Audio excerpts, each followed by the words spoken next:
Hello, அனைவருக்கும் வணக்கம். நான் ஒரு டிப்ளமோ சிவில் இன்ஜினியர். இதுவரைக்கும் என்னுடைய எக்ஸ்பீரியன்ஸ் 19 வருடங்களாக பணிபுரிந்து உள்ளேன்.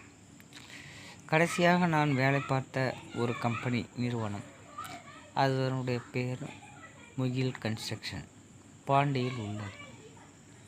பாண்டியில் உள்ள இந்த முகில் கன்ஸ்ட்ரக்ஷன் சரியான கொட்டேஷன் கொடுப்பதில்லை, சரியான முறையில் ஒர்க்கு நடைபெறுவதில்லை, ஒர்க் கிளியரன்ஸ் இல்லை, work penalty, material almost waste, அதிகமாக வீணடிக்கிறது. அதுவும் இல்லாமல் அப்ரூவ்டு இல்லாமல் வேலை செய்கிறது. லூயிஸ் கார்டன் அந்த இடத்தில்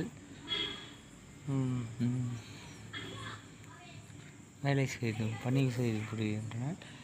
அங்கே ஒரு ஃப்ளோர் அமைத்து விட்டனர். ஆனால் அதற்கு ஜிஎம்எஸ்ஸில் கொடுக்கப்பட்டுள்ள இடமோ அதற்கும் சம்பந்தமே இல்லை. ஜிஎம்எஸ்ஸில் கொடுக்கப்பட்ட இடம் அது சென்னை லொக்கேஷனை அந்த இடத்தில் அமைத்துள்ளனர். இவ்வாறு ஒரு இடத்தில் அது பேஸ்மெண்ட்டில் எந்த ப்ராப்பர்ட்டியும் கிளியர் செய்து கொள்ளணும். அது இன்னும் கிளியரிட்டி ஆகவில்லை.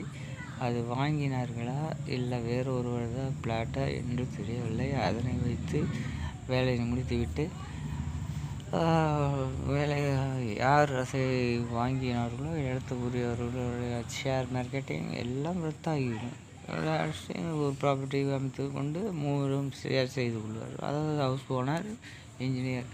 அது முக்கிய இன்ஜினியராக இருப்பவர் முகில் ஒரு இன்ஜினியர் இல்லை,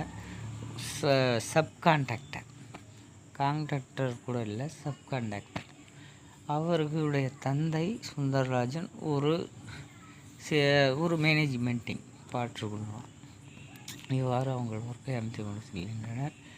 நானும் ஒரு மாத காலமாக வேலை செய்து எனக்கு இத்தகைய ஒர்க்கு நான் இதுவரைக்கும் செய்ததை தவறாக கருதிவிட்டு நான் பேஸ்மெண்ட்டோடு விலகிவிட்டேன். அவர்கள் அப்ரூவ் வாங்குவதாகவும் இல்லை, வாங்க போவதாகவும் இல்லை.